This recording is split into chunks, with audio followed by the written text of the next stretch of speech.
In third and fourth grade, I was bullied. The guy who sat next to me made my life miserable.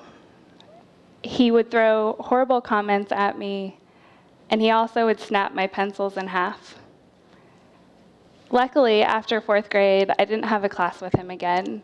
I did go to school with him until 12th grade, at which time he actually apologized for the way that he had acted when he was in third and fourth grade. In high school, I was extremely thin. Girls would whisper behind my back that I probably had an eating disorder, and they would throw comments that I needed to go eat a hamburger. And it's funny, people will make fun of you regardless of whether or not you're overweight or skinny. It doesn't matter. In grad school, I was also bullied, which is shocking because I was in seminary. But when you go into a profession largely dominated by men, there are times when I was bullied into silence. Bullies tell you all about themselves when they bully you. For the guy who tormented me in third and fourth grade, he couldn't handle structure. He had to break up the routine of the classroom. He had to do something that made him feel better. For the girls who talked about me in high school, they themselves struggled with their own body image issues and self-esteem. In 4th through 8th grade, 90% of students report that they were victims of some kind of bullying. Each month, 282,000 students across the nation are bullied in high school. More than 1 in 3 young people have experienced cyber threats online. 1 in 10 adolescents have had embarrassing or damaging pictures taken of themselves without their permission using a cell phone camera and posted online. In 12 out of 15 school shootings in the 1990s, the shooters had a history of being bullied. Bullying doesn't just occur in elementary school or middle school or high school. It occurs in the places where we work, in our families, and now in the online communities that we choose to participate in. So think back on your own life, and you don't have to share this out loud, just do it for yourself. Were you ever bullied? And what were you bullied for? Did anyone stand up for you when you were bullied? Who came to your rescue? Was it your parents, your friends, your teachers?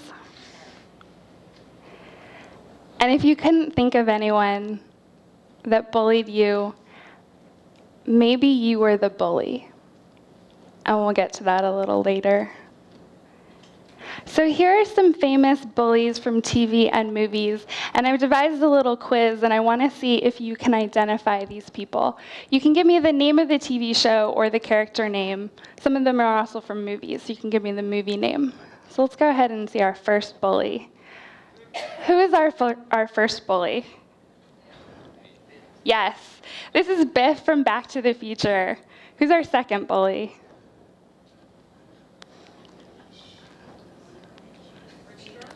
Yes, this is Regina George from Mean Girls. Who's our next bully? He has an unfortunate name. Yes, this is Scut Farkus from A Christmas Story. Who's our next bully?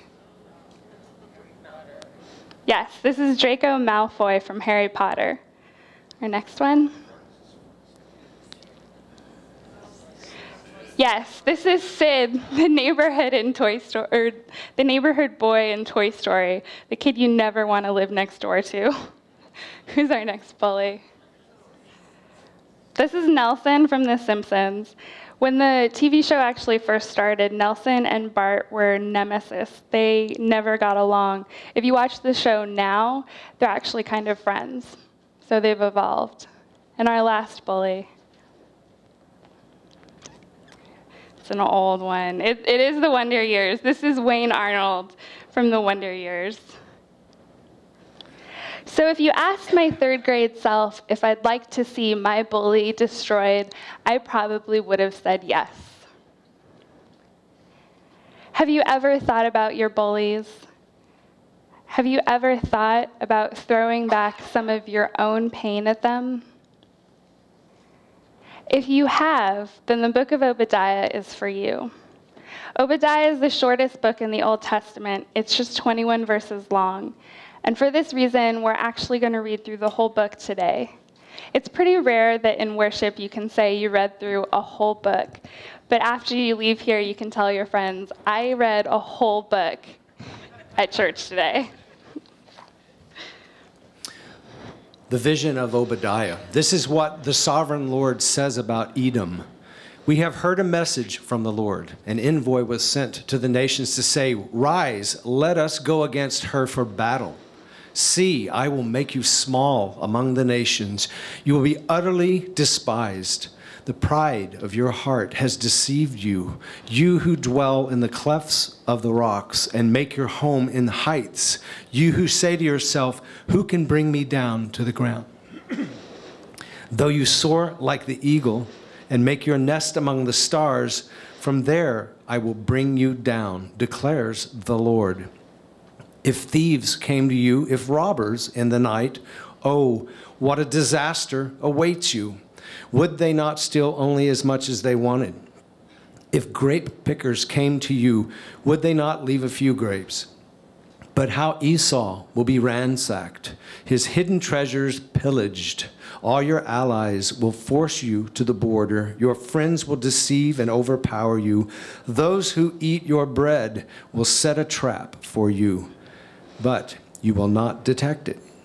In that day, declares the Lord, will I not destroy the wise men of Edom, those of understanding in the mountains of Esau? You warriors, Teman, will be terrified, and everyone in Esau's mountains will be cut down in the slaughter. Because of the violence against your brother Jacob, you will be covered with shame. You will be destroyed forever. On the day you stood aloof while strangers carried off his wealth and foreigners entered his gates and cast lots for Jerusalem, you were like one of them.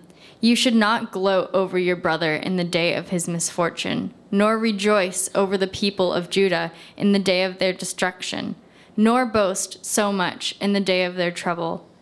You should not march through the gates of my people in the day of their disaster, nor gloat over them in their calamity in the day of their disaster, nor seize their wealth in the day of their disaster. You should not wait at the crossroads to cut down their fugitives, nor hand over their survivors in the day of their trouble. The day of the Lord is near for all nations. As you have done, it will be done to you. Your deeds will return upon your own head. Just as you drank on my holy hill, so all the nations will drink continually. They will drink and be as if they had never been. But on Mount Zion will be deliverance. It will be holy, and Jacob will possess his inheritance. Jacob will be a fire and Joseph a flame. Esau will be stubble, and they will set him on fire and destroy him. There will be no survivors from Esau. The Lord has spoken. People from the Negev will occupy the mountains of Esau, and people from the foothills will possess the land of the Philistines. They will occupy the fields of Ephraim and Samaria, and Benjamin will possess Gilead. This company of Israelite exiles who are in Canaan will possess the land as far as Zarephath. The exiles from Jerusalem who are in Sepharad will possess the towns of the Negev. Deliverers will go up on Mount Zion to govern the mountains of Esau, and the kingdom will be the Lord's. Now, Obadiah is a single prophecy against the nation of Edom, whereas other prophets address Israel and Judah. This prophet actually addresses a nation outside of God's original covenant. Here's a map to show you the locations of Edom in relation to Judah. So Edom is the reddish country on the bottom right. Judah is the purple in the middle. They're next door neighbors. Obadiah was presumably written after the fall of Jerusalem in 586 BC. The Assyrians had already taken over Israel, the northern kingdom. The pinkish kingdom, Israel, has already been destroyed 200 years earlier in 722 BC. Edom's position allowed them to look down and across at Judah. I tried to change the map to make it more 3D so you can see the mountains of Edom in reference to Judah. There's all this imagery in the passage about mountains. They had so much pride in their placement because they were above Judah. So here's a modern example of Edom's mountains that you can see. It's all about location, location, location. Edom had the physical barrier of the mountains to protect it. The opening verses of Obadiah reveal details of Edom's locale. In verse 3, the cliffs and ravines surrounding the edges of Edom allowed for guerrilla activity because it was hard to access this land in a quick manner. In verse 4, the image of the eagles flying around would have made sense to the original hearers because the mountain cliffs actually housed vultures and eagles. Grapes are mentioned in verse 5 because the vineyards of Edom were renowned in biblical times. If you were a farmer and you relied on your crops, someone coming through and picking all of your grapes would have had a devastating impact on your economy. But that's not the main fate for Edom. Edom is actually scheduled for total and complete destruction. But why? The vision of Obadiah is a strong testament to the fact that actions do and must have consequences. Edom stood by and turned against Judah in her darkest moment.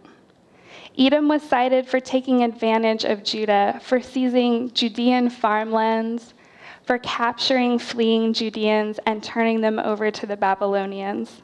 When the Babylonians arrived on the scene to take over Judah, Edom quietly made a peace with them and participated in the destruction of Jerusalem. This is one of the first lessons we teach our children. Actions have consequences. Choices, whether for good or ill, have results.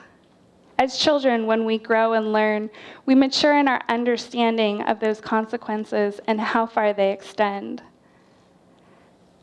If we don't fully grasp this concept, we never fully grow into independence. The lack of a punishment for a willfully wrong action cheapens one's humanity. Edom's punishment is an indication of their responsibility for their choice to harass rather than to help their brother in a time of need. You should not march through the gates of my people in the day of their disaster, nor look down on them in the calamity in the day of their disaster, nor seize their wealth in the day of their disaster. The days of disaster and calamity caused Judah great distress. That much is apparent in the passage. Their nation was torn apart, taken captive, and the most devastating act of all, the temple was destroyed. The temple that Solomon had built years before was torn to the ground. Last month, 2 tornadoes ripped through Oklahoma and devastated cities and neighborhoods. Before that, Hurricane Sandy had torn up the East Coast and ravaged hundreds of miles of coastline. We too know something about disaster. Anytime the earth shakes or the warm wind blows on our dry mountains, we too face uncertain calamities. Sure, Mother Nature caused each of these to happen, but the result, the actions of people willing to help, is still the same. We didn't point and mock the East Coast for their tragedy. No, we sent help. How would we feel if other states pointed and mocked us when our mountains go up in flame? I mean, talk about kicking someone when they're down. Edom didn't stop to help their neighbor. No, they went through the fallen gates and took advantage of their weakened brother. To add insult to injury, these two nations were once blood relatives. They're actually twin brothers. So this is a family thing. These two nations were once raised in the same nursery. When you're mocked and bullied, you expect that your family is going to be the one to step up and support you, but not in this case. Genesis records the story of this family. Jacob and Esau wrestled in the womb from the very beginning. Jacob and Esau were born to Rebekah and Isaac.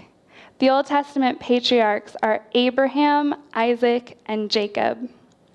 Jacob's name is later changed to Israel on the night before he is about to be reunited with his brother. When they were teenagers, Jacob tricked Esau out of his birthright in exchange for a bowl of soup. And later, Jacob he tricked Isaac out of Esau's blessing, and then he ran for his life. Years passed before the two brothers were reconciled, and throughout the book of Obadiah, the author switches from describing Israel and Edom to naming Jacob and Esau as a reminder of this family connection. The two nations didn't fare much better than the actual brothers did. The book of Numbers records at length the Israelites trying to get passage through to the promised land, and the Edomites denying their access. Later, David actually conquered Edom and took part of their territory as part of his empire. It was 2 centuries later that Edom actually broke free and became their own nation. Edom didn't march through the gates with the Babylonians. No, they did something even worse. They stood by and witnessed it and did nothing to stop it. On the day you stood aloof while strangers carried off his wealth and foreigners entered his gates and cast lots for Jerusalem, you were like one of them. Don't be a bystander. Edom is cited for standing aloof and watching the events unfold. Albert Einstein is quoted as saying, "The world is a dangerous place to live, not because of the people who are evil, but because of the people who stand by and do nothing about it." Inactivity leads to apathy. When I become apathetic about the plight of my neighbor, I don't care whether they live or die. Social psychology calls this the bystander effect. The greater number of bystanders, the less likely it is that anyone's going to step in and help a victim. The smaller the number of people in a small crowd, the more likely you are to step in and stop a bully. In a larger crowd, the less likely you are to do anything but watch it. Compound that with the idea of a nation taking over a weakened, torn apart, and broken brother. A number of websites that seek to stop bullying remind everyone to break the silence and tell someone. It's not okay to suffer alone, expecting that others will see it and notice. If you're using YouVersion, I've included different links to websites that address bullying. Teach your children to stand up for victims. Teach your children to speak up and continue to speak up until something changes. If one adult doesn't listen, find another. Find someone who will. So who did the Israelites tell? Well, they told God.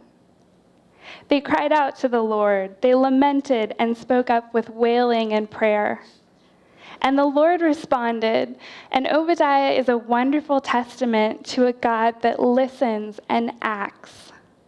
God's grace has extended beyond their basic survival in Obadiah.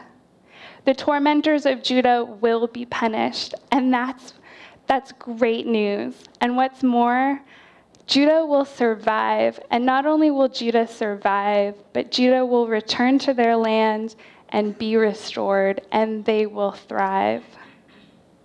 Those who have been bullied will rise up out of the ashes and regain their place. The God whom they trusted in responded, and boy, did God respond. Obadiah's text reaches a peak of anger that the other prophets only dimly reflect.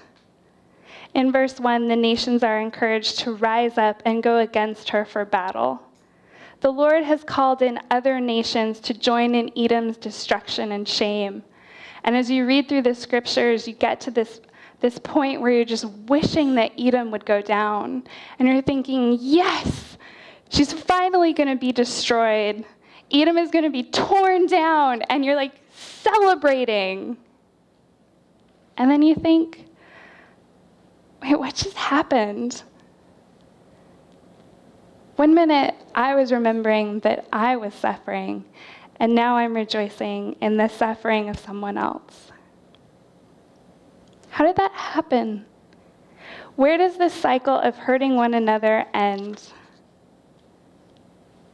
Ultimately, the Lord will judge all nations and people. The ultimate sin of Edom is her arrogance and pride, the belief that she cannot be brought down, that she cannot be brought low. The idea that her mountains stop everyone from taking her down. The one thing she didn't take into account was that God was going to bring her down. It is the pride in her military and wise men that angers the Lord. The wise men are mentioned in the passage at the beginning because they were world-renowned. The friends of Job who arrive on the scene to give him advice after his own calamity, they came from Edom. It is Yahweh who speaks the words of judgment. The Lord will judge all nations and all people. It is the Lord who will decide. And as I read through this book, I think, Edom deserved it. But then I remember that there are times in my life when I have been a bully. And I'm sure that there are times in your life when you have been a bully.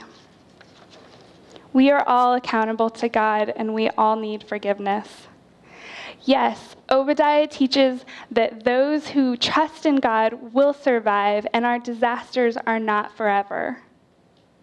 And we cling to the hope that one day our bullies will be removed. But Obadiah also teaches us to be wary about becoming the Edomites, to think that our pride, the stance that we have, can never tear us down. Who is the audience for this vision? Well, surely it concerns the Edomites, but who's reading it today?